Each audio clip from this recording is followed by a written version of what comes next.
Okay, I'd like to call the Parks and Recreation Commission meeting for August 1st to order. I'd like to have someone, do I make the motion to move someone up or entertain a motion?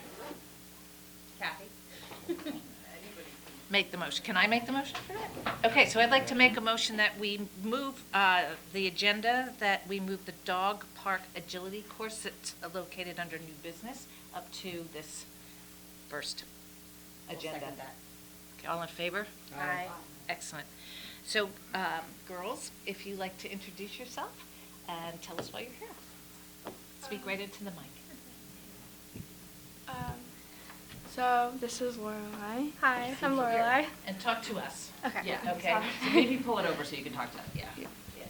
Okay. Yeah. Okay, so I'm Allison. I'm Lorelai. We're from Troop 62306, and we're currently working on our Silver Award, which is, we've decided to do a dog agility course for the dog park.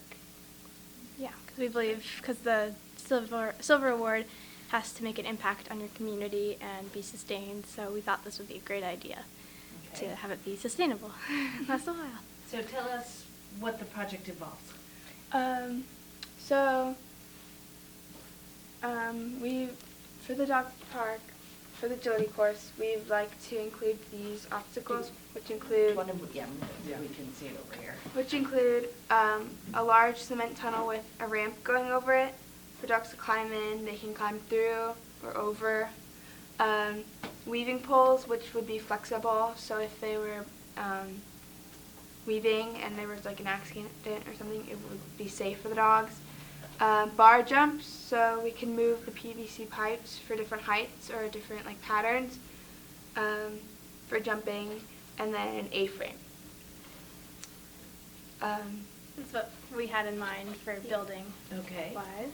And what will it take to get it there, to do it? So major requirements for this would be PVC pipe, lumber, flexible rubber poles, hardware, jump cups, skid boards, metal support poles, power tools, and cement. And then individual prices are included in these. I don't know if you Okay. You can we'd like love pass to. them down. We can share if you Yeah, need there's to. on more. That's okay, we can share. Thank you. Okay. Um, And, go ahead. our grand total is for our budget would be about $844.70 estimated. Okay. And will you be raising the money? Or are you coming to ask us for money? We have a couple of partners already set up willing to help us achieve our budget goal. Our troop has some money set aside that we are allowed to use. We have our giant cement pipe is granted to us by A&W Sanitation, which is really nice of them, Yeah. as well as Pages Hardware, who have graciously allowed us to use a bit of a donation to create this, as well as Catherine and Joe Morganski from the Dog Park Committee. They also have some money that they are also more than willing to let us use. Okay. That was going to be my next question. Have you already spoken with Catherine and the Yeah. leaders of the pack over there? Yeah. So, okay, does anyone on the commission have any questions? I'll just mention, there is money in the dog park account. The money was raised a number of years ago. There's still some funds in there which, if there was any balance in it, we have money in there to help cover it. It's designated for the dog park. That's separate from what they mentioned about Catherine and like the dog park committee. You mean we have it? Well, It's the same. it's Parks and Rec. The dog park doesn't have, Okay. the dog park I wasn't committee sure. doesn't have money. It's in our Yeah, okay. budget, yeah. Right. Yeah. Okay, so that's good. And your time frame? We have until September 30th, which is the amount of time allowed for our Silver Award project, and we are hoping to get this done end of August. Most likely, that's we're trying to set that time, but if we need to go into September, we can make that. Where in the dog park is it gonna be? It's When you enter the dog park, you go straight back. So like where the fence divides the two dog parks, it's straight back in the corner of the bigger dog side. Okay. And we have about 40 feet going from the fence outward, and then 36 feet going to the far fence. So it's located in where the big dogs go? Yes. Yes. Okay. So when it's being built, is it going to be during like normal hours or? We're going to close the dog park while we're building it. And allow the other people who still want to go to the dog park go to the smaller dog side. Yeah. Um, How long do you think it's going to take to build? We're not sure. We are meeting with A&W Sanitation to coordinate a good time to start for them to come and install the tunnel. So once that's done and once we're able to contact some other people, we should, because we also have a group of volunteers that are waiting to help us and they're very excited. So How did you come up with this idea? we both really liked animals and we both had like a number of ideas. We first wanted to work with like Dan Cosgrove and a couple of other animal shelters, but we realized those were more service projects and this has to be a take action project. Okay. So with the help of our troop leaders and our parents, they were able to help us kind of guide us in the right direction, think of other ways to like come up with this idea, and then we kind of just like figured, oh, we're helping dogs, we're getting them exercise, so. Did you ever train a dog on an agility course or anything like that? No, we haven't, but we just noticed that the dog park, yes, it did have a lot of like positives, but I think by adding this, like it could also enhance the dog park a lot. I'm just curious how my dog would do with it. I don't know. Well, I think it's how well you do. You gotta go through the tunnel first. You know, and then run over and jump over everything, so. Yeah. Okay, are there any more questions for the girls here? So we don't have a quorum, so we wouldn't put this to a vote yet? We can't vote on it. Yeah. I think you did a wonderful presentation, and hopefully we'll be able to vote on it Next meeting. next meeting, but that takes them into September. Can we do it via email? Can we do a vote via email? No, we're not. Can we do it when if John comes in? Yes. Okay, so we are gonna aim to vote on it tonight, Haven't heard from when him. Just we have a checking. quorum. Okay, I don't Just see checking if he emailed us. a problem with that. I think it's a wonderful presentation, and if I ever have a dog, I could bring to the dog park. I would love to try it. I do have a brick, but my dog is mean to other dogs, so. So, thank you very much, girls. Thank you. Okay? It's very nice that you brought all these people to come just see your presentation. We normally don't get this many people here, so. Okay, so I think I'm going to make another motion that we move the discussion of the, lights, lights at Long Hill Park, up next on the agenda. Would anyone like to second that motion? And I think we have someone here, all in favor? Aye. Okay, so, do we have somebody for the, okay. Do you need to give a presentation, or do you want to talk? Okay, if you'd like to, just leave it, I think. Great, thank you. The note I sent to you, the email I sent to you was included with the committee, or no? Yes, it is actually in our correspondence receipt. Perfect. So, Okay, great. Thanks for having me on the agenda. So my name is Ken Alberti. I'm the current president of Guilford Youth Football and Cheerleading. We use Long Hill Park every season for our practice facility, and we have for well before since I got involved. So we are hoping to. I've been talking to Rick about exploring the idea of possibly having permanent lights installed at Long Hill Park. So football season is in the fall. Daylight goes away early in the fall, so we often are practicing in the dark. So we rent portable diesel-powered portable lights that are loud, don't always work, and are very expensive. They've always been expensive. Now they're getting really expensive to rent every year. About $10,000 is going to cost us this year to rent 8 portable lights. And as a volunteer youth sports organization, that's a lot of money to spend on lights. And so we're hoping to explore the idea of permanent lights at Long Hill. That would not only benefit football. I'm here just representing Guilford Youth Football and Cheer, but other organizations in town use that field and obviously can use it and do use it in other seasons and during the fall. So I put a note out to Rick. I think you all have it in your packet, describing a little bit more of the information. I'm happy to answer any questions. I really just wanted to start a conversation and see what might be possible.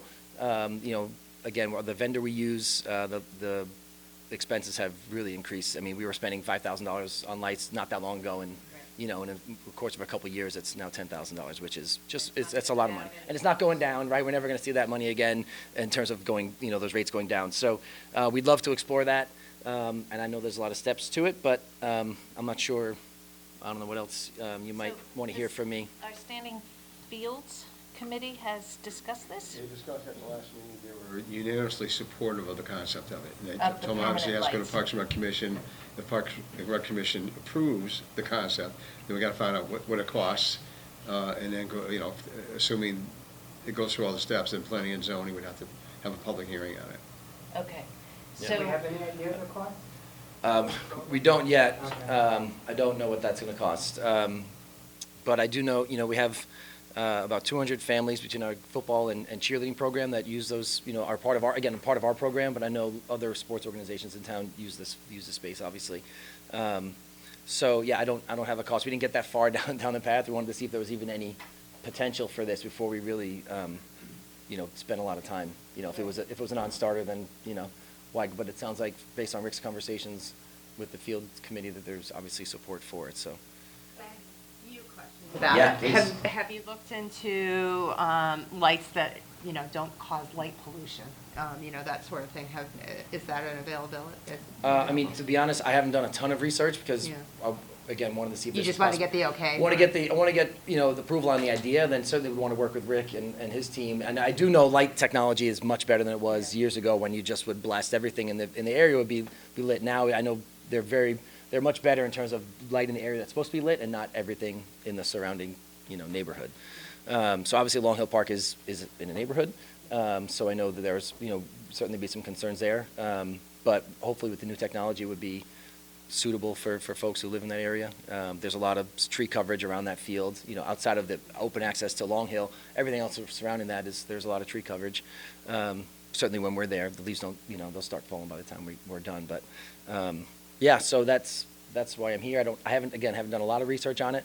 But Rick, so I think what we do is we'll just keep it on old business, it moves to old business next time, and we will discuss it again as a committee to go forward or not. I mean, there's nothing to vote on just yet. Another step that I could have, but I wanted to wait to see if the commission said, yes, we're supportive of the idea of it, is to get in touch with a lighting company to come out there and look at the space and then give some estimates of what it might cost. Okay. And I did talk to Ken, I did talk to actually, sent an email to one of the other sports groups suggesting that they should all plan on contributing to it. Like, I was thinking, Yeah, have the you other- talked to lacrosse at all? I know they use those fields. like, yeah, about I again partnering. haven't gone too far. I just starting the conversation, and if there's you know, if we're able to move forward, then I would absolutely look to rally the other youth sports organizations. And I know other outside groups use the fields around town. And the reason why we're asking, one, we've always practiced there. We have a facility there where we store all of our equipment, and there really isn't another option for, like, Bittner has lights, but that's not an option for us for football, and high school has lights, but, you know, that's also not really an option because wouldn't be able to get on those fields until 8 p.m. at night, and that's just obviously too late for kids to practice. So there isn't really another place for us to go. Do any of the other groups that use that field use the lights? No, when we rent those lights, they're not used by other groups. Again, in the fall when we're there, lacrosse is obviously not normally practicing that time of the year. I know some of the freshman teams use, the freshman soccer and freshman baseball use those fields, but not typically in the evening hours. Yeah, usually they practice, if freshmen play, they'll play their games right after school, right down on that field. Yeah. All right, so does anyone else have other questions, or shall we just sort of kind of agree to move it forward in investigating? Well, that's what I was gonna say. Right. Seems like that's what we could do, is just agree that There's we no one's are looking into it or opposed getting totally costs. or- and- Looking Right. into it, Looking then we into it. decide if we should do a study or something. Right. If You the know? commission's in favor of it, you could say the consensus was that they were in favor of it without taking a vote. Oh, right. Right. Without taking a I don't vote. know if you were saying we're in You favor, can't take a vote. you know, in favor of looking into it. like, Yeah. looking In favor of into looking it, into In favor of information. investigating it more. Right. Yeah. Okay, so Can we do that with just the? we're in favor of investigating it more. That was very good, thank you. One comment that I would make, I'm Steve Frisco, I'm with the Guilford Lacrosse Association, and Long Hill is used extensively by the girls. Absolutely. And that enrollment has probably increased close to 40% Excellent. since last year. So we would definitely be interested in participating in Yeah. whatever whatever effort is made here to do lights. We're also trying to look at perhaps a scoreboard for that field as well, so. Right. Great Yeah. idea. Yeah, and I'm Tina. involved in youth lacrosse. My kids all play, and so I coach in that league as well. And so I know other leagues. I mean, again, I'm here representing football. I know other organizations in town, youth sports and otherwise would benefit from it as well. So there is a model for this from back in the late 1990s. Youths, the soccer club paid for the lights at Bittner Park. They bought them. At that time it was $60,000. I'm sure it's a lot more now, but they paid for them and they had them installed. So there's no cost to the town. I'm not suggesting that they're going to come up with that, Not signing up for that. but there could be a partnership with all the youth sports organizations that will benefit from it. That maybe that's part of the agreement that hey, you've got to each contribute toward this, or at the very least, pay the electric bills for the next 10 years or something. Yeah. I think we can make it a participatory thing. Okay. Which of course we would, we'd want to be able to do that too. We'd want to help make it happen one way or the other. Yeah, if possible. Fundraiser coming on. Well, that's what we do every day. Okay, so thank you very much. Yeah, thank you for having me. Appreciate it. Okay. Thank you. Oh, round of applause. That's so nice of you. So nice. Hold on, yes? Pass around a hat. Or the cameras with solar panels, maybe we can incorporate that into something. Yeah, there's so much new technology between solar and, Yeah. just high efficiency lights and all those things. Yeah, I Right. mean, that's again, that would be the next step is to, and obviously I would defer to Rick. Rick knows that better than certainly I do. So, yeah, thank you. Excellent, thank you for coming and speaking. All right, so now we're back to the normal agenda, which is correspondence received. I think we've kind of discussed already the one we received about the lights just now, and there was another. Public forum. Oh, that's next? Oh, my goodness, thank you. Okay, so, we're back, forgot about you people out there, I think I'm up. Okay. You couldn't see. You had to pick tonight, my first one hosting it, okay? All right, so is there anyone, public forum, who would like to speak? If you could state your name and address? My name is John. Last name is Sunday, and I'm at 6 Powder Hill Drive. And first of all, I'd like to say thank you to Judy Sullivan for bringing pickleball to this town, and under the stewardship of Rick Maynard for putting those beautiful courts in at Bittner. Awesome. I've been a golfer for a long time, play at Guilford Lakes, and I hear that funny sound of pluck, pluck, pluck at Guilford Lakes tennis courts. In April, I took the class with Park and Rec, and it was like becoming a drug addict. Because, I met a lot of these folks at pickleball in April for the first time, and I couldn't just play once a week. So it was Stephanie that said, hey, you can take a net out at Park and Rec. And so since April till now, I've organized about 17 people. 8 to 12 of us routinely show up at Adams, and I get the Park and Rec net out, and we have a lot of fun. So you meet some of the nicest people on the pickleball court. They're also polite, whether it's in or out. You got to take their word for it. And I will say that I was the son of a baker. And when my wife and I go on vacations, we seek out the best bakeries no matter where we are. Now that I'm on vacation as a son of a baker, I'm seeking out pickleball courts wherever we vacation.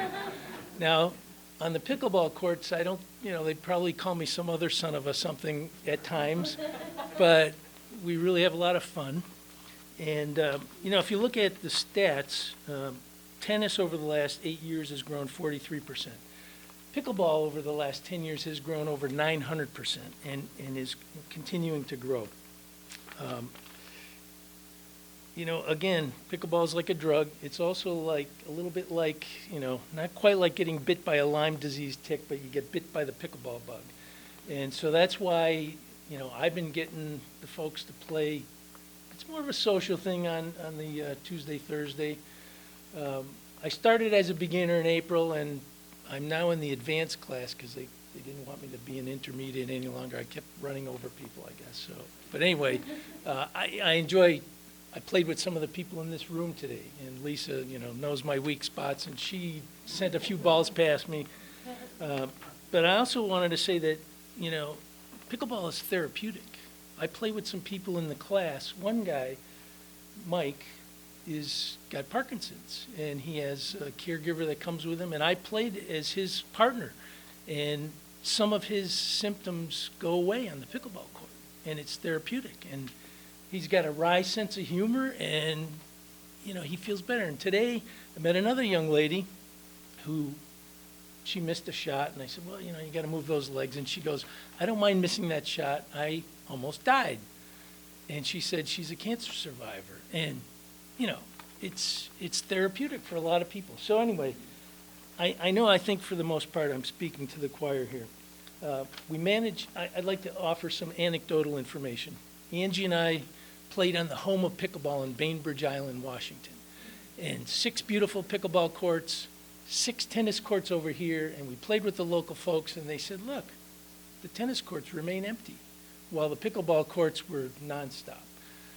And we played in Lenox, Mass. They have 4 brand new pickleball courts. Beautiful. 5 tennis courts over here, lined for pickleball. 1 group was playing tennis. And in the 4 months we've been playing at Adams, and I know I kind of gave Rick a razzing in the hallway one day. He didn't know who I was. And in the 4 months we played at Adams, 1 group of 2 people played tennis. So, I'm all in favor of more pickleball courts. As I indicated, you meet the nicest people. I would volunteer my time if you need any help in any sort of exploratory committee on expanding pickleball in town. I would say that if more people played pickleball, we'd have a lot fewer wars and disagreements.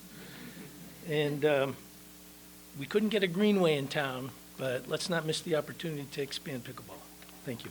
Thank you. Is there anyone else who'd like to speak in the public forum? Remember to state your name and address, please. I'm Joanne Basile. I live at 21 North Reeves Avenue in Guilford. And first thing I want to just make a comment about the Girl Scouts presentation. I'm one of the original people that got the dog park started. Rick's sitting there nodding his head because he went through this with us. And I'm also, my dog did agility. It's a wonderful opportunity, and I hope you all will. I give you my highest endorsement. I spoke to the girls, suggesting some resources that they might want to look at. It's a great idea. At any rate, I have been playing pickleball for 6 years. We started at Bittner before Bittner had any real courts. They were lined, what were they? Were they tennis courts? I guess they were. Basketball courts, right? Some kind of courts.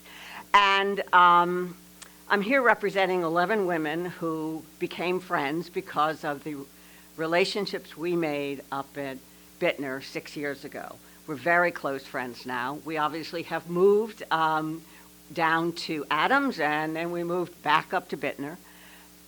Rick, thank you so very much from the bottom of our heart, all of us, for what a fabulous program you have put together. Thank you, Stephanie. It's been a really wonderful experience. The notion of having expanded pickleball courts would be wonderful in Guilford. Right now, we are somewhat of the envy of the shoreline in terms of towns, except for Old Saybrook, which has a better outhouse than we do, and they also... You're working on it. Okay, good. Oh, good.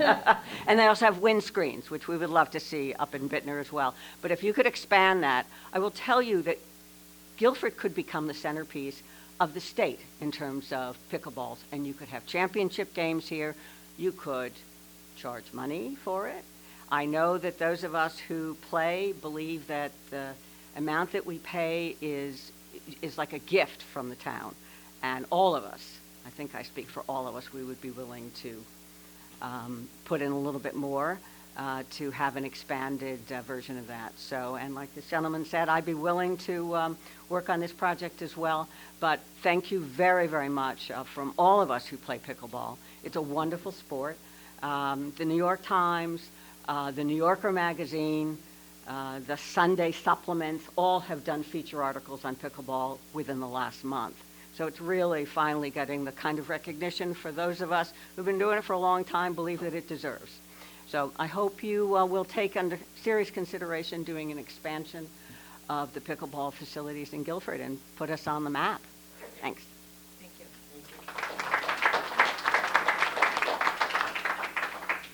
Is there anyone else in public forum?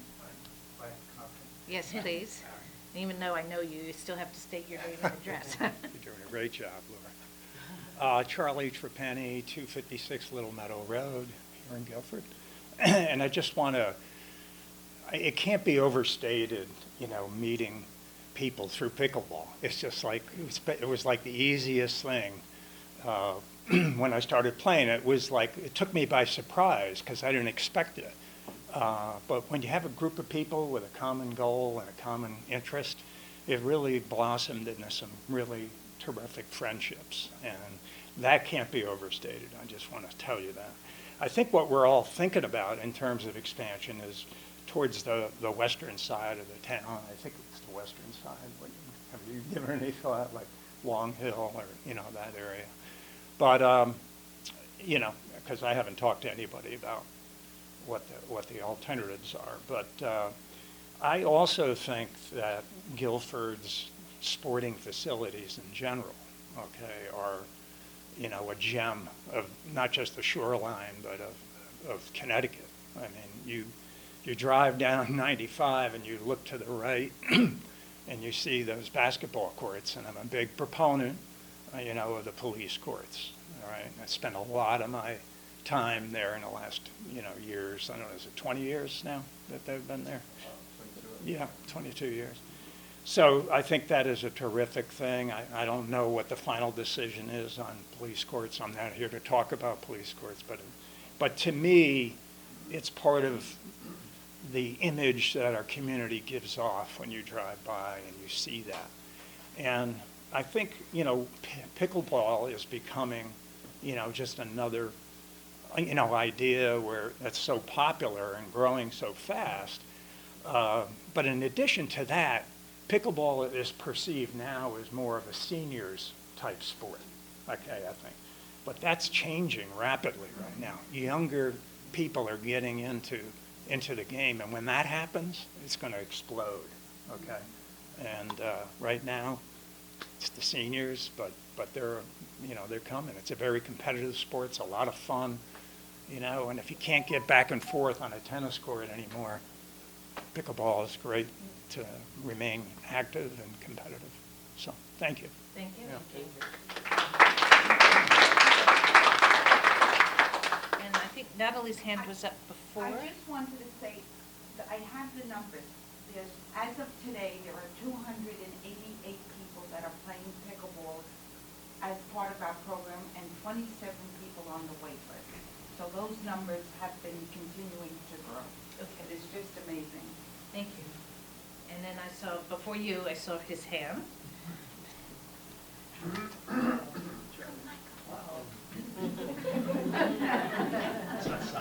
Mike Manone, 201 Wildwood Drive. There was a whole bunch of things I was going to tell Rick, but everybody's already said it. Most of all, congratulations on the great job you did, but you've created a problem for yourself. The program has been so successful. We started off here playing inside in the wintertime, and 1 hour, 5 or 8 people playing, and it was very limited, and then it just grew. And then I got involved at Bittner and with Stephanie and all those people, and you started watching all these people below you, because we started out, we were getting advanced, and then the next group was growing. Now the group that's just starting is twice as big as the group in total for that play in the advanced and the intermediate. So you just know that there's more people, and all of us have become advocates. I mean, you could see it in the way we're talking about this. I talked to a friend of mine, if he's not playing pickleball, I try to twist his arm to come play. And I think every one of us is like that. So whether you like it or not, they're coming, and you need to do something about it.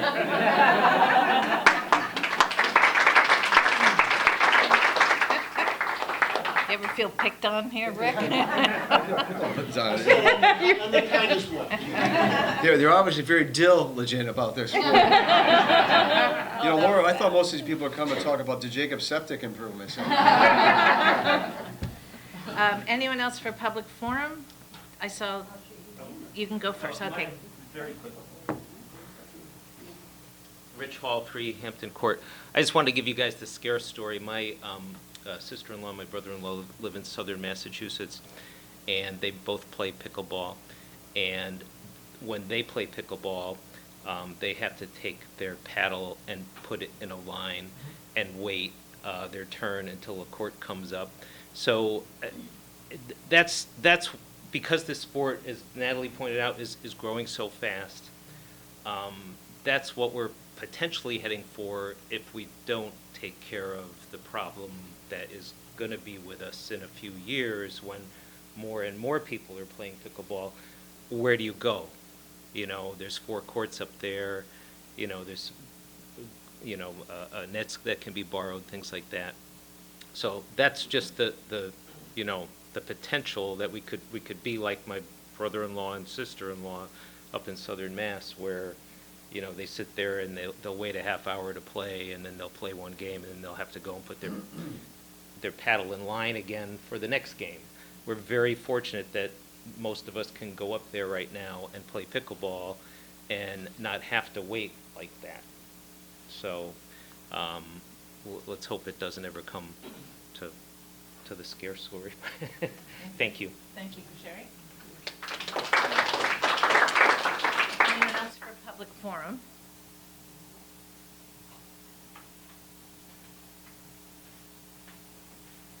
Julie Schlessel, 177 Stepstone Hill Road. I really didn't plan on speaking because I was already up here, I think last month. But I do want everyone to know, especially that there are funds available for pickleball courts in Guilford. I had spoken to Rick. The 4 courts that they put in were, $185,000 for the 4 courts? So just to get a ballpark, I mean, things went up now, but it's not as bad as, some may think. But I had written a letter back on June 14th to the Board of Selectmen and to this board, and I want everyone to know, because of March 11th, 2021, the President signed into law the American Rescue Plan Act, delivered $65 billion of direct and flexible aid to American cities, towns, and villages. And Guilford was allocated over $6 million, which they are starting to spend. So that's why I want to see the pickleball courts. Like to see an assessment of the space and how many you can fit in there. I mean, I'm really ready to go on this. I would be interested to talk to the name of that company's Hindman, or the people that do that. And all us pickleballers know that the basketball courts up there are really not used. And I do think they're going to keep the basketball courts at the police station, which I was very active to try to keep those there. So I think that there's a lot of space up there to put, as many pickleball courts as we can fit, and move the skate park down to where the parking lot is, which needs to be paved also. We can throw that in, and maybe a cover for the some of the pickleball courts. So these are some of the needs, and I would be willing to help with, getting this stuff done and making appointments and getting prices or whatever needs to be done. But I just thought everyone should know about the funds that are available, because that's really important.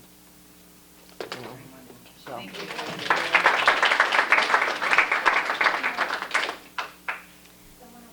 Anyone else for public? Can I just make a brief statement? I don't need to go. One of the things is we're focusing on how good this is for our bodies. We need your name and address. Should I go? Yeah, you probably should. I try.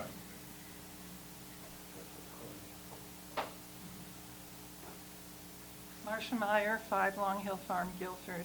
I agree with everyone, but for me, I have to tell you, it's good for my joints.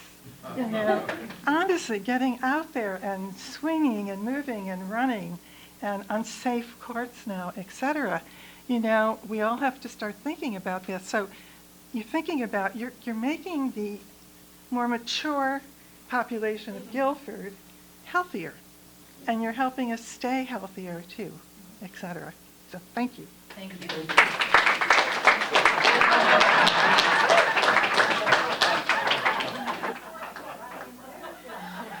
this is being recorded for GCTV.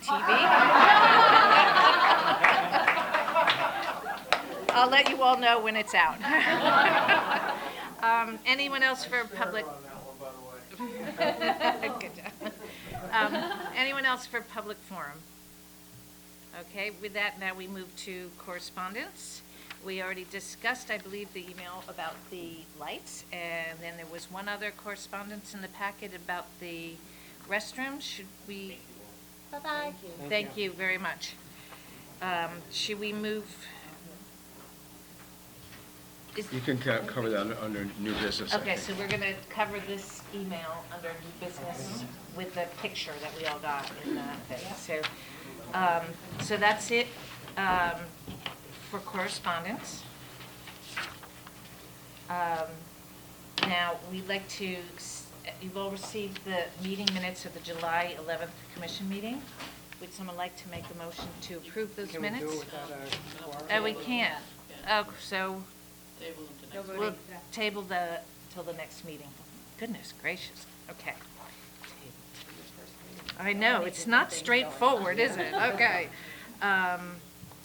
We can't really approve the July expenditures, so we'll have to table that. So if we move on to the department reports, you've all seen them. Rick, is there anything you want to bring out in attention of these? I'll just mention a couple on mine. Number 12 and 13.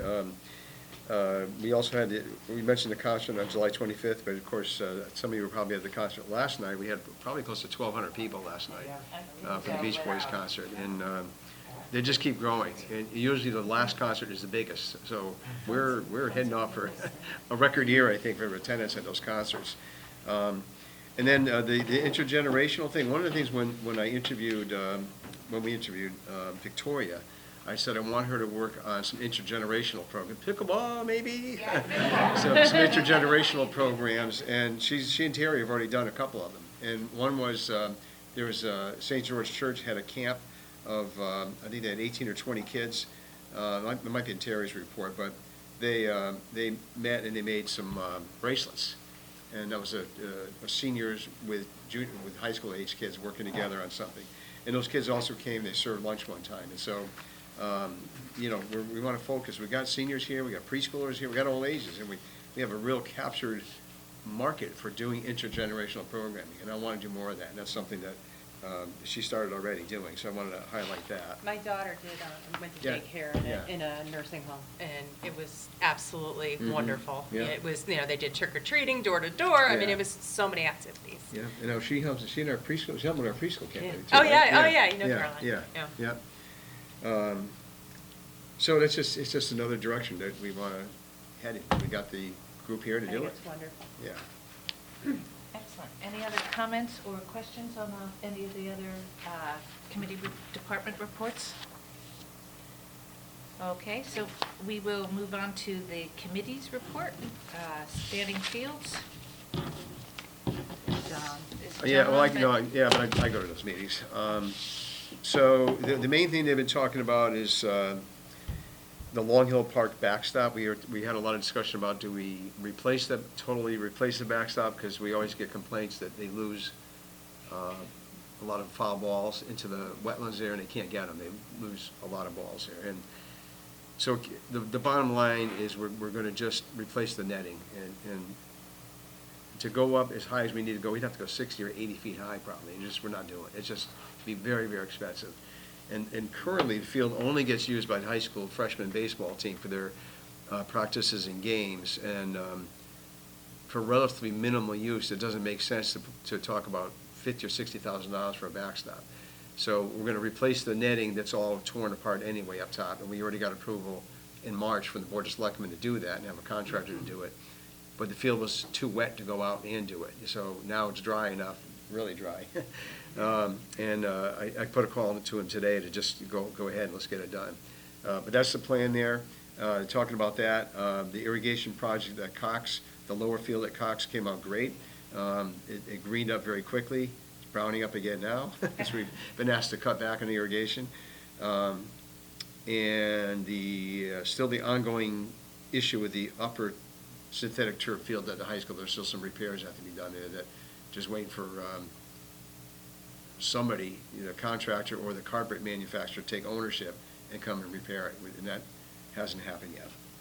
So those are kind of the big issues that the field committee are working on. Okay, and the lights, the Long Hill lights. And the lights, yes. Right, Yeah. okay. Green Committee? Yeah, last meeting, mostly, we've been talking about the bench installation. I think I mentioned we've had the benches for about probably 4 or 5 months now.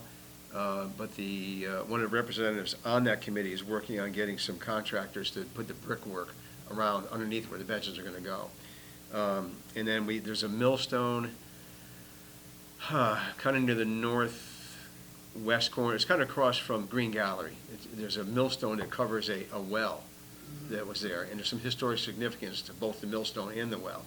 And there's some information that Joel Heelander, the town historian, wrote up, and we just finally sent that out to a company that makes plaques to get a plaque made to install on that well cover there. So that's two of the bigger things that Green Committee is dealing with right now. Excellent. No report from the Land Acquisition Commission. And Splash Pad, Claire is not here. Well, I can fill you in on that one, too. I just kind of know about a few of these things here, but, so we've ordered the booster pump. As you know, one of the turtle element, we have turned that off because it takes so much water. When that runs, the geysers or whatever is supposed to go up, 8 feet, go up about 2 feet. And so, because it takes too much water away, so we've ordered the booster pump. We're just waiting to get it. Once we have, we'll put that in. Thank you for your idea of getting a broom down there, and people are voluntarily, right, to So far, no sweep it negative off? comments on Facebook about it, I saw it. and Good. people have been very pleased to be able to participate. And Yeah. I did it, and it was really fun because you try not to get splashed. So I haven't looked to see if it's still there. It was there on Saturday, so the broom. So. Well, if we made it for a day and a half, that's good. Okay, so let's hope it stays. It's like your agility course. It is. It's not pretty either. Anything else for the splash pad? I think the plants that are in the berms there, we had such a dry summer, I think they're not going to survive. The contractor knows it's his responsibility to make sure they do survive, so if they don't, he's got to come back and replant them in the fall. Okay. That's why that fence is still around there. Mhm. It's not intended to be there for long term, but we got to let those plants grow some. Yeah. And, without the fence, it's, kids naturally are climbing all over the berm, and so we got to let them establish. So we go to, excuse me, unfinished business, 50 driveway. No report? Jacob Septic improvements. No report. That'll be happening in the fall. Okay, basketball courts, No report. excellent. Disc golf course expansion. It's coming along. The guys did some more trimming this week, and they started delivering stone dust to the areas where the new T-pads are going to go that the Coast Guard is going to put in for us. Haven't gotten a date from them yet. Originally, they talked about doing it last week. That didn't happen, so I'm still waiting to hear from them. The Boy Scout David Carroll, who came here a couple months ago, he's starting to install the baskets this weekend for the long course. But as always, it's getting a lot. For sure, when you guys are playing pickleball, you see people walking around with discs. It gets a lot of use, and people like the course. The designer wants to change the way that's all set up, and I'm not sure we're going to go along with that. I think the long pro course, if he wants to do what he wants to do, is fine. But I think people who are playing the course the way it's set up now like it. The way it is, it makes a lot of sense. He did a great job designing it that way. I'm going to be talking with him this week more about that, but he wants to kind of renumber things a little bit. And some of it makes some sense, and we agree to it, but some we don't. And but overall, he did a great job designing that course. Thank you. And next, request for more pickleball courts. Where'd that come from? So we did meet as a team, as a committee. We went up to Bittner Park to look at the space, and we talked with Stephanie, thank you, about the needs, and we have statistics from her as to the opening times for the courts and when they're open and when they're available, the number of people that are playing. And we discussed different options. I don't know do we discuss more about what we discussed, or what do we do? I'm staring you down here, Rick. Well, I do have a question from you folks. Do you have a feel for how many non-residents are using those courts? A lot. A lot. And I'm not sure how we control that, because I mean, parks are available really to anybody. We don't have anybody stand there and say, no, you can't, you're not here. But we do have signs up, if I believe, that we put signs up saying Guilford residents have priority. And so if there are people from another community there, you have priority over them. They're your courts. They're paid for by our. People are too nice to do Right, that. the pickleball community doesn't do that. Right. Everybody plays. Okay, but I'm just saying that if you have to wait, you shouldn't have to wait. I get it, I understand that, but Do they have to pay to play, the No. non-residents? nobody pays. You're asking about non-residents who just go to play outside Yeah, I don't of mean the people who are in our scheduled- program, people who just show up there and maybe Okay. come with 10 people and take up the course. Okay, and I think we also discussed the possibility of some cover for those who are not playing. Yeah. Nothing concluded yet, but the discussion was out there, and That's not here in the new business. that's in the Yeah. new business. Okay, forget I said that, you can say it again later. So is that it for request for more pickleball courts? Can I make a comment about play? I mean, my wife and I have been to a number of towns throughout the US now playing pickleball. And somebody over there said pickleballers are too nice to argue. And they're very open. When we went and played in Lenox, Mass, there was an open court, so just the two of us were warming up. And the minute we got on the court, and Rich, who left, they had the paddle rack. You put your paddle up, and the minute we walked on the court, the people were like, hey, do you want to get in the rotation of a game? So the minute a game ended, and whoever lost, they were out and we were in. We didn't wait a half hour. And I would hate to see us in Guilford, like, keeping people out. I don't think people show up 10, 20 at a time. When we played at Bainbridge Island in Washington, we didn't know how the routine was. They had a whiteboard. They didn't have the paddle thing, but they had a whiteboard. They said, oh, just put your name up. When the game ends, they'll pull the two of you in. And in fact, at Bainbridge, they even give you paddles if you don't have them. I mean, we're not saying we do that here, but I don't think at pickleball courts, people are kept out, and you don't have to sit and wait for an hour to get onto a game. I have a comment. I'm not sure how this works, but in the wintertime, you're going to have a lot of pickleballers that don't have a place to play pickleball. Is there a possibility of adults entering the school gyms in the wintertime, playing pickleball in the evening? I would say that's probably hard because they have basketball. Yeah. And there's such a scramble for youth basketball courts inside. All right, well, I have a friend in Saranac Lake, New York, and if they have a long winter there, and I know she goes to the high school or the middle schools, and they allow pickleballers to play in the gyms, because not everybody can afford to be in a private pickleball place in the winter, and you're gonna have a lot of pickleballers that have no place to go for the winter, and they could possibly drive you crazy if they can't play pickleball. Well, we kind of solved that problem. You have long sleeves and long pants, and we go through February. Yeah, we only missed a couple. If there's not ice or snow on the court, and it's not below 28 degrees. I just thought that if there's a possibility of using our schools, which we pay lots of tax money for to support, that it might be a possibility to use them in the evening. Okay, so is that decision a Park and Rec decision, or is that a pickleball group go to the school? So, yeah, because we can't get access to gyms for any programs other than one adult men's basketball. And pre-COVID, we used to play winter downstairs in the big room. Well, we still have that, limited though, so there's a lot of things going on in the building here. There's gymnastics and, other exercise classes. Rick, just a comment. I was talking to someone from Branford today, and they have new courts, but they're not really being used much. They have a sign on their court saying, Branford residents only, you must show ID, but there's no one there looking at the ID. But they're coming here because our program is so well organized, and that's what they'll tell you.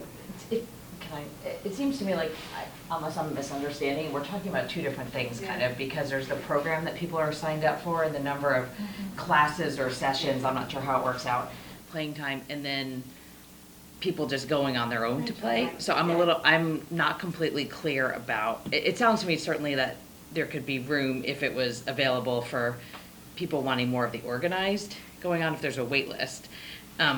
And I'm not sure, exactly how we deal with that, but the other issue seems to be if it's times outside of classes. And I know we all got on the commission, and I don't have it with me, a kind of a list of the schedule and times when it's open, which just means nothing's scheduled. And at least from people who, I know, well, you play pickleball, right? Right. Yeah, okay, but I don't. But anyway, so I'm learning all of this, although you're kind of making me want to play. It's good. And so I guess I'm unclear about, because Yeah, so I on guess paper it what- looks like a lot of time that Right. they're free, and so it's hard to see or Right. know. And I'm not saying that they are, but it's just hard, I think, when it's not out in the classes to figure out really what the demand is in the off times, or if it's just certain times that people prefer, like if it's better in the morning, in the evening, or I'm not really sure. So. Okay, and then I don't want And to then- have too many outside comments, Right, because it's I'm not supposed supposed to let you all do that out of public forum, I don't think.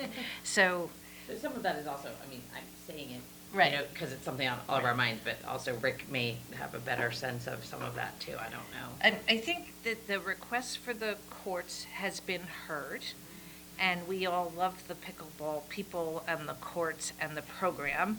And I believe there's an investigation going on as to the best route forward and the best use of the time. Am I right to say that? And we were discussing, you'll see further on down, the shade structure, et cetera. So I think we'll leave that discussion for now. Is that okay? Am I overstepping my boundaries here? I think you're right. I'm just saying Okay. one thing that came up, but we're certainly all actively Yeah. discussed it at that. We did make a and visit taking- as a group, and we will continue to investigate what's best for pickleball and the town, blah, blah, and everybody, okay? So with that, I'll move on to the selectmen's request for recorded meetings. So we talked about this a little bit, I think, last meeting, and there's that little, it was in correspondence, I think Jen sent out, there was a schedule here.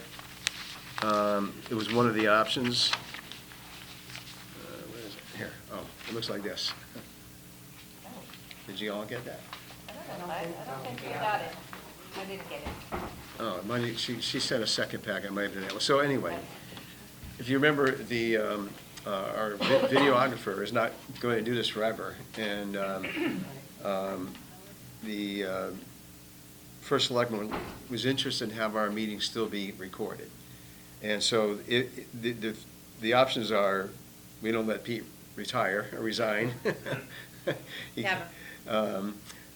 Or we'd have to move into Monuckatuck room, which has the capability of, we don't need a videographer. There's you push a button and it gets recorded. But we need to change our time. So if the meeting continued on Monday nights, we'd have to start at 7:30, because there's a yoga class in there that goes till 7. You have to time for them to get out, set up, and everything else for the meeting. Or another option is, I asked Jen to look into another night, and Tuesday nights is what this schedule would be. So it would be a Tuesday instead of Monday. One advantage to that is that we have a lot of Mondays, or some Mondays are holidays, we end up having to go the following week. We wouldn't have that. There would be no disruption in the second Tuesday of the month schedule. It's never not been on a Monday. I've been, over 31 years I'm here now, it's always been a Monday night. Is this And, something we're allowed to change, or do we have to wait for the new year? No, Jane, Okay, you just post it in the time, all on the website. okay. So, but it would require a vote, so I don't know if you want to table it for another meeting, or... So, Kathy, I just have a question for you, because we want to vote on the Girl Scout project, just because it's so close. If we zoomed in Diane right now, would that be a quorum?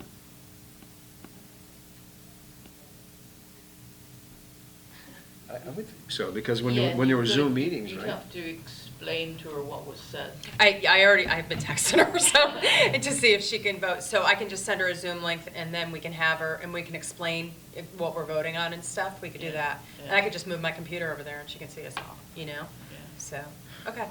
But for this one, you might want, I would suggest think we wait, need because to you want to get, I table think, all that. commission to input on that. Yes, You and I know, would because it's also, I'd changing like to everybody's schedule. offer another suggestion for keeping it in this room. My son Christopher went to school for sound design and has worked a lot of the equipment from GCTV, did I say that right? Suddenly that sounds odd to me. And he is more than willing, if someone could maybe give him a little training, he is more than willing to show up every Monday and film our meetings for us. But I don't know, do you have to get permission for that, or what you have to do, or whatever? So that's Well- another option that we Yeah. could look at. Do you know, Chris, would you have to become an employee of GCTV, or how does that work? It's Town of Guilford. Or Town of Guilford? Yeah. Okay. Yeah, 'cause I mean, the town would pay him, I mean, you get paid, right? Once in a while. It's Town of Guilford, yeah, fiscal, Okay. Well, that's a good option. Just a suggestion, and I talked to him on the way, he's 32 years old, so he's not a young kid or anything, but he would just need probably a little guidance the first time, just to make sure he knew what he was doing. Okay, great. I also have to tell you that I can't do Tuesday night, but that's not a problem, you can get And- somebody else to take it. Oh, you've been doing this for No. And then ever. do you have a conflict with Tuesday nights as well? I do. Okay. I do, but I mean, if I had to change it, I have to change it. Okay, so we're going to table that discussion to our next meeting for when we have a quorum. We've done, so new business, we've already done the dog park agility, but we'll Zoom Diane in at some point. And next is Bittner Park improvements. So these are the things that we talked about when we met up there that would be a direct benefit to the pickleball courts. One is a shade structure, which we're looking into some options for that. I was up there today actually talking with Stephanie a little bit, and somebody put up, as you all saw when we were up there last week, somebody put an umbrella up, but as you folks know, the umbrella only works if the sun's shining a certain way. Because the sun moves, and then the shade moves. And a lot of times the shade is on the court, and you can't sit on the court, you have, So we're looking at, one option I have Victoria looking into this is kind of a long, narrow, maybe just say 8 feet by 15 feet, kind of like the bench, that big long bench that's there, something that size could fit under. If it's more like a shelter with a roof, I think you'll be in the shade the whole time. It's not going to depend on the sun's orientation. So we got to get some ideas of cost for that, and yes, maybe some ARPA funds that can help cover that. Terry Buckley is also working on some other grants that are available from the state government for senior citizen activities. So I think there's some source of funding we might be able to look into for some of that. So on that, we got a little research still to do on that, but we're looking at that. And then the other one, though, is the Clevis Multrum restroom. Yeah, you got the picture there? Yeah. It's a fancy outhouse. It's a lot nicer than a porta-john, I mean, way nicer. But it fits into the town's sustainability whole program. There's no water, no running water, there's no electricity. It has a fan, but it's solar powered, and the fan draws the odors out, so it doesn't smell bad. And Hammonasset has tons of these there. I mean, big units with 40, 20 toilets in them. They've been around for a long time. I've been intrigued by this for probably 20 years. And I think now is a good time I think if the commission tonight says, yeah, let's look into it some more, then I will get somebody from that company to come and look at the site. They got to make sure that it would work there, because they have to be able to dig a pit that everything goes into, basically, and a way to get to it to clean it out. And it makes sure there's enough sun to make the solar thing work. So I did speak with our finance director, and she thought this would be something that could qualify under the ARPA funds. So I have to go, obviously, to the Board of Selectmen, if we approve it, to do this. But I'd like to get the commission to say, yes, let's look into this more. Then I'll get the company to come, look at it, tell us, yeah, this can work here, and then we can go from there. Did I send pictures of the interior also, did you see? Yeah. I mean, inside, they look pretty nice. They're a lot nicer than a porta-john.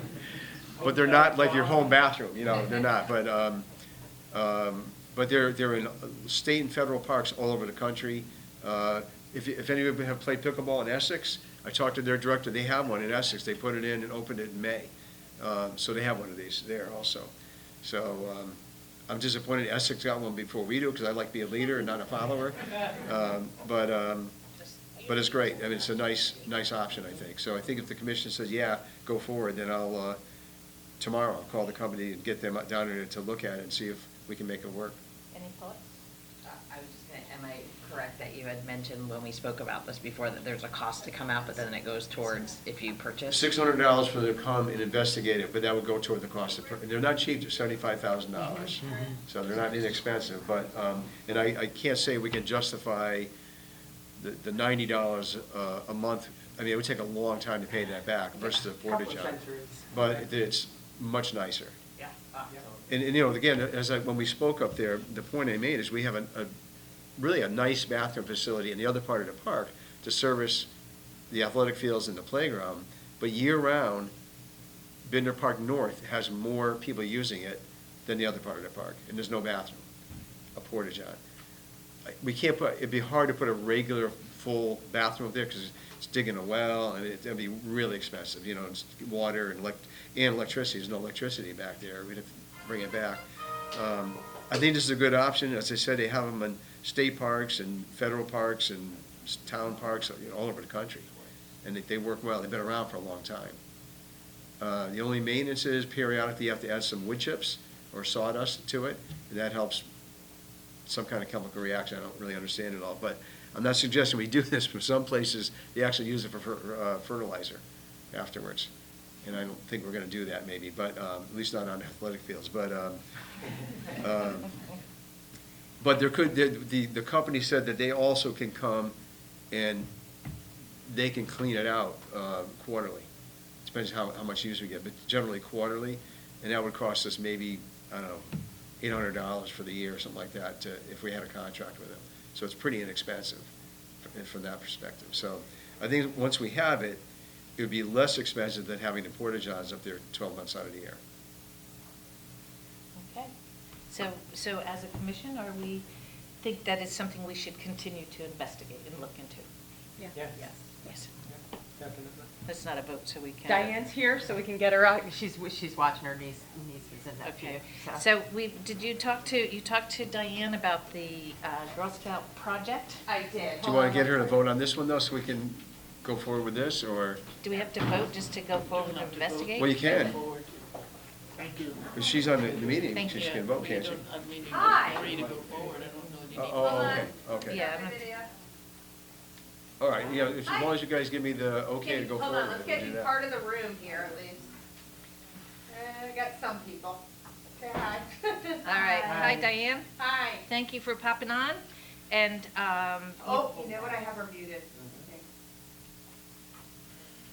Okay, Diane, can you hear us? Can you hear us? okay, good. Okay. So you have been explained about the dog park agility course that the Girl Scouts wish to install at the dog park. Yes, you have. Okay. Do you have any questions or discussion about it? No, I think it's a wonderful idea. Okay, so would somebody like to make a motion to approve the dog park agility course? It's a hard one, by the Girl Scouts. I'll make a motion to approve the proposed dog park agility course by the Girl Scouts. Okay, second? Diane should second. Yes. Okay, so Diane is raising her hand.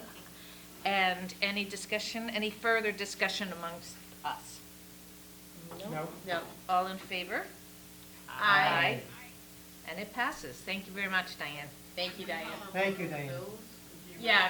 Okay. Can we have, can you be on just for a minute, just so we can approve the bills and? Okay, great. So you got your packet already, and so could we have someone make a motion to review and approve the July 2022 expenditures? Make a motion. I will make a motion to approve the July 2022 expenditures. Second? Excellent. Any discussion or questions or concerns? No. No. All in favor? Aye. It passes. Approve the minutes? And let's do, Yeah, you wanna and approve of the course, minutes? you had the meeting minutes in your packet that you got, so can somebody make a motion to attend, I make a approve? motion, we approve the minutes of the last meeting. Okay, excellent. And second?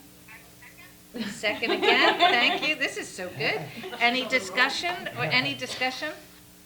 Or No. concerns? Excellent. All in favor? Aye. Did we miss anything here? Can we keep her on for the meal prices, because we really need a decision on that tonight, because we want to go effect by October 1st, so we need to get into the newsletter in September. Okay. Diane, let me get you closer over here so you can hear Rick better for this. We need you for one more thing. Did I pass these out? No. No. So that moves us in the next part of the agenda, which is meal prices. And Rick's going to talk to us about that. Yeah, Terry Buckley was going to come, but I said, well, don't bother, there's not a quorum. Thank He's going to come from Guilford to help explain this, and I suggested, that's why I kept texting when I was on the phone here earlier. But I can cover it. So we knew that our senior meals budget was going to be way over budget. We knew it back in the fall when we were going through our budget. We already knew for this year we were going to be in trouble. After our first quarter, we estimated we were going to be about $52,000 short, and we were looking to put more money into the budget. But we met with the first selectman, and he didn't want to put more money in, and didn't at that time want us to raise the cost for the meals. But here's the reality of it. What you really have to look at is what I just gave you. Sorry, Diane, you're not seeing this, but you can listen to us. There you go. You saw it. So we were given $26,000 as a subsidy in our town budget to help cover meal costs. This is not counting personnel, the cooks and everything. It's just meals and, paper napkins and those kinds of things. $26,000 to subsidize it. And for a number of years, we were okay. But as you all know, that food prices have gone wacky. They're just crazy. So the bottom line is that if you look at the net, the red number on the very bottom there, over and above the $26,000 that we're going to get from the town, Wow. we're $57,600, almost $600 short. gosh. So about roughly 80-something thousand dollars, and that's what we forecast that. We were going to ask for $52,000 in addition to the 26. We were kind of right on, thinking where we were going to end up. Wow. So we're big in the hole.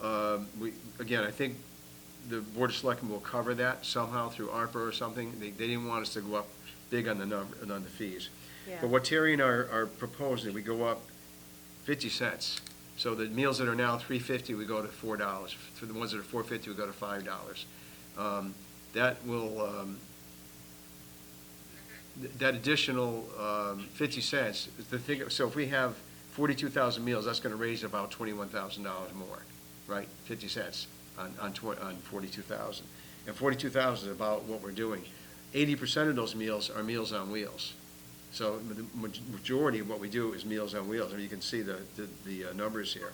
The other thing, though, it hurt us a little bit, is in good years, you see the breakfast, the third column, we were taking $18,000 to $20,000 in breakfasts, which are not subsidized by the town. Anybody can come up and have breakfast. People are for exercise classes, or anybody off the street, or parents, when their kids are here in gymnastics, they might come and have a bagel or coffee or something, and they pay full price and then some. So we used to make some money on the breakfast, and that helped subsidize the lunches, and so, but where we were getting $18,000 or $20,000, we only got 11. Wow. It's coming back, a year or 2 years ago, 2 years ago, we weren't even doing breakfast because of COVID. So it's gradually coming back, but we're still way short of where we were. So for all those reasons, our numbers, recovering money to help cover the cost of the lunches, we're way off, and because of the cost of lunches, food now. Larry's not extravagant. The meals he puts on are great. They're excellent. We're not going to. We don't want to sacrifice. He does a lot with a little. Yeah. Right. Yeah.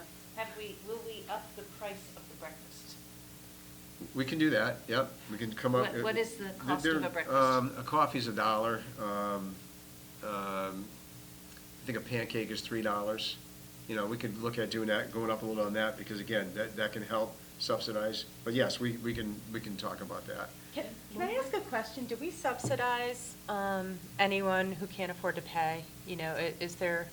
Yeah. We do, okay, all right. Terry has an account, there are people who have given money Yeah, for that purpose sometimes, that we want this to help go toward. yeah. It doesn't go to subsidize this, it's for somebody who can't afford. Somebody who lunch. can't, yeah, that's what I was Yeah, wondering. Terry knows who those people are, I don't even know who they are, but she does. Yeah, So we're talking about the paid lunch. We're Yeah. not talking, Meals on Wheels is separate, that number's just on here. Yeah.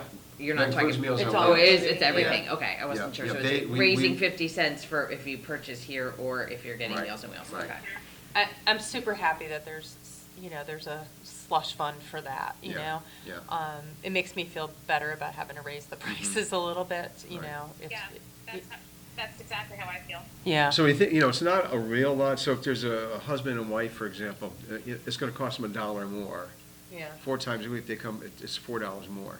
I mean, it seems like a lot, but, look at, it's still cheaper than McDonald's. Yeah, no, I And then the agree. meal is so much better. When I asked about, well, 50 cents, why not $1? Because it's even, et cetera. But you said, well, if it's 2 of them, that's $8 Right. more if they come twice a week. And I thought, oh, I never looked at it in that point. And that's a big percent increase. That is a big Yeah. percent increase. Yeah.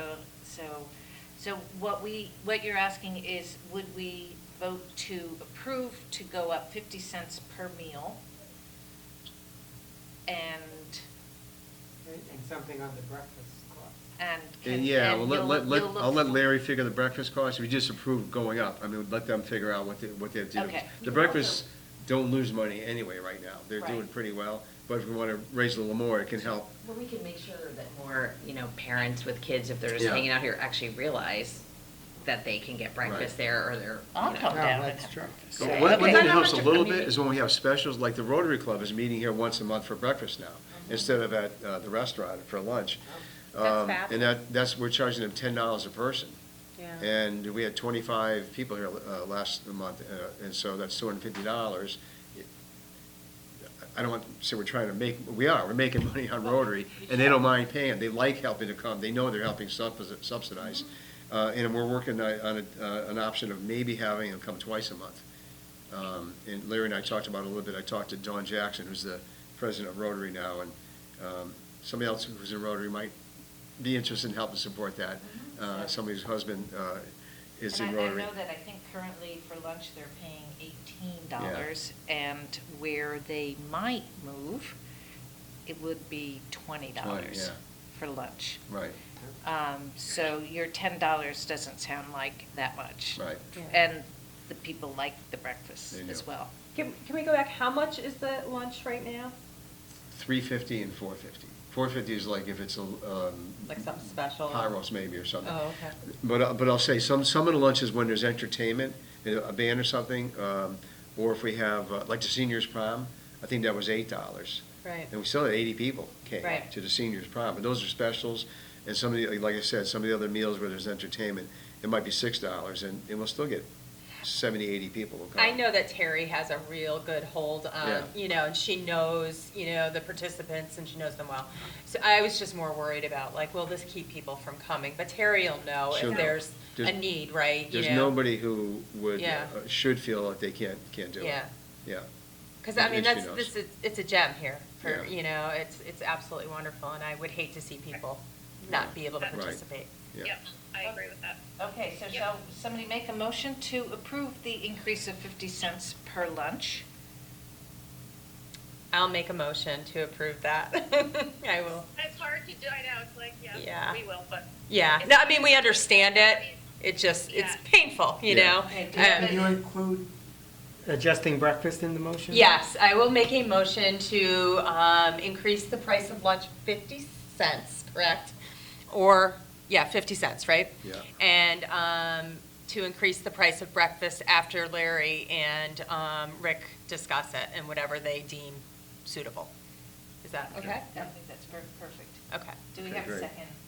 I will second. Excellent. All in favor? Aye. Aye. Aye. So moved. Okay. So that's good. Is there anything else we need Diane for? Yeah. Just got to get back to the kids. I spent all day with your husband, Diane, so. Uh-oh. JCTV. It's on TV. I work with them. Thank you, This was a Diane. family show. Thank you very much. Bye, Diane. I'll talk to you soon. Thanks, Thank you. Diane. Okay, bye. Okay, and the last thing on the agenda is a permanent 50-70 baseball field, and Rick can, I'll just give you a little information. I think this should get tabled because it'd really be good if John was here for Okay. this. But just to give you a little background, I don't know if we've talked about this before, but we've talked about it amongst the field committee. Staff, Parks and Rec staff feel pretty strongly there should be one field that is designated. So what's a 50-70? 50 means 50 feet is the pitcher's mound, 70 feet is the base path. Little League is 46 feet pitcher's mound, 60 feet base path. And then senior baseball, like Babe Ruth level or 13 and over, I think it's 60-foot pitcher's mound, it's a 90-foot base path. So there are fields that are designated, but what's been happening in the last few years, there's a travel team that has been wanting to play at the 70-foot base path level, which is something for probably 15 years I've advocated that there should be a field in between Little League and senior baseball. Because 13-year-olds are playing on the same size field as the Yankees and Red Sox play on. The home run fence is not as far, but they're running, their field is the same as the pros. And they go from 12 years old, 60-foot base path, to 13 years old, a 90-foot. And so throwing from third base to first base is like throwing from center field to the catcher. I mean, it's a long distance. And so I've always thought there should be a field in between somewhere. And so I'm glad that they're wanting to do this. And so what's been happening is the fields at Adams have been converted maybe multiple times on a weekend. So maybe on Friday night, Little League is playing at the 60-foot base path. And then the travel team's coming in Saturday morning and moving the bases to 70 feet. Then Little League comes back again on Sunday, moves it back to 60 feet. They're constantly getting moved. And one of the things we tried to put into the whole plan was that we don't want volunteers moving the bases because sometimes they don't do it right. And if somebody slides into that base and it's not anchored the way it should be, there could be an injury. Our guys know how to do it, but then it was an overtime fee, and that was going to cost a lot. And we couldn't always guarantee that we could get a guy to come in on Sunday morning to do it. So we've talked about, then why don't we make one field be designated 50-70? It always stays at that. It never changes. It's always at 70 feet. The 90-foot fields, we don't change. It's always 90 feet. So why not have one that's always 70 feet? So there was resistance from the travel organization to do that midstream, I guess is what they said, because they said they'd have to raise some money if we were going to be doing this. So anyway, the field committee is 100% supportive of establishing one field that does this, and it wouldn't be at Adams. And that is some of the pushback we've had from the travel team is that they want to use Adams because it's, and I understand it's the stadium. It looks like a stadium, so I totally get it. But that's Little League. I mean, Little League paid for that field. They built that field. And Little League is all 100% volunteers, and they're the biggest organization. They should get first choice of what they want. And so we're not suggesting denying the travel, because the travel team is also all Guilford kids, so we need to do what we can for them too. But I'm saying, well, let's give them a field. It's their field. And then it's, do what you want with it. I mean, it's a town field, but it's their field to schedule any way they want. The pushback that we got is that you're not letting our kids play at Adams if you do this. It's not really true because every kid who's on a travel team has to play Little League also. So they are playing on Adams. But if they're on the travel team, they might be playing somewhere else. So our proposal is that we would take one of the two fields at Bittner. I haven't worked out with Little League which one yet, but if we do the Bittner B field, that's the lower field in the back, the quality of that field is no less quality than Adams. All of our fields are good fields. I was there today, and there was a group playing on that field. The outfields look like shredded wheat right now because it's dry, but in the spring, it's a fine field. There's nothing wrong with it. But it doesn't have a fence. It doesn't have, the feel that Adams has. So my suggestion is going to be that we make that field, I talked to Tony about this, we could probably have a fence be put up. Maybe they help pay for the cost of that. If they want a scoreboard, maybe they buy a scoreboard. If they want dugouts, maybe they build dugouts, because Little League's done all that. Yeah. Towns never pay for any of that. Little League's done that. But maybe this group wants to do that. They can spend a little time raising some money, not this fall, but maybe next spring. We implement this and say, this is your field. It's your home field. There are a lot of other advantages. It's a much better bathroom. We're talking about bathrooms. The bathroom at Bittner is a lot better than the one at Adams. They got the playground, so the siblings have the playground, or after the game, the kids go play in the playground. It's a good option. Yeah. And so, So this travel team, they're private though, right? they're, all yes, they're not part of the league. For-profit. They're for-profit. I would say for profit. The people get paid to run that league. So they're for profit. So what happens if, it happens with teams, what if they go defunct? What happens to that field? Then does it go back into, the Parks and Rec fold, or, Well, it'll always be Parks and Rec. Oh, It'll I always mean, be- but you know what I mean, like But it it's. could become a Little League field or Yeah. whatever, yeah. Okay. I think, but it's always, I think it's, no matter what, having a 50, 70-foot baseball field makes a lot of sense, because it's that interim step before the what I used to call Babe Ruth, but the senior Yeah. baseball level. It just makes sense. Yeah, I You agree. know, even if a Little League, well, I don't think the way they're currently structured are ever going to go with that size field, or currently aren't anyway. But they might in the future. To me, it's logical to have an interim step before you go to that 90-foot field. Yeah, yeah. So I guess what do you have any questions, any other questions for Rick at the moment? No. So I we're think just- I'd like to hear John's thoughts So on we this. table you this know? till next Yeah. Yeah. meeting? Yeah. And enter it again, to talk about it again. Yeah, I agree. We should talk to Dawn about it too. And I think we have had some parts of conversations, or maybe it's because I was at that field Now, John did policy talk about it meeting. one We were time, talking about it too. explaining it a bit. But so. That's right, we talked at that level too, right? We did, with the subcommittee. Yeah, we did. And every time I hear about it, I understand it better, what the different, what the different levels are for the different ages, right, of baseball. But if I'm understanding correctly, now what they do is they just rotate among them. So it's not like it's taking a field away, it's just putting them all in one. Yeah. Yeah. Instead of scheduling them through You're right, different and places. that's a good point. They're not taking away from Little League. They're using times when Little League is not using it. Right. So it's not detrimental to Little League. It's just a matter of those bases constantly being moved. And then the pitcher's mound Mhm. is a portable mound. That gets moved around. And, I don't know, again, to me, it just makes sense to have one field that's that size and Yeah. stays that size. Okay, so we'll bring that up at the next meeting. Any other comments about this? No, we're good. Which moves to the last thing, which is adjourning. So,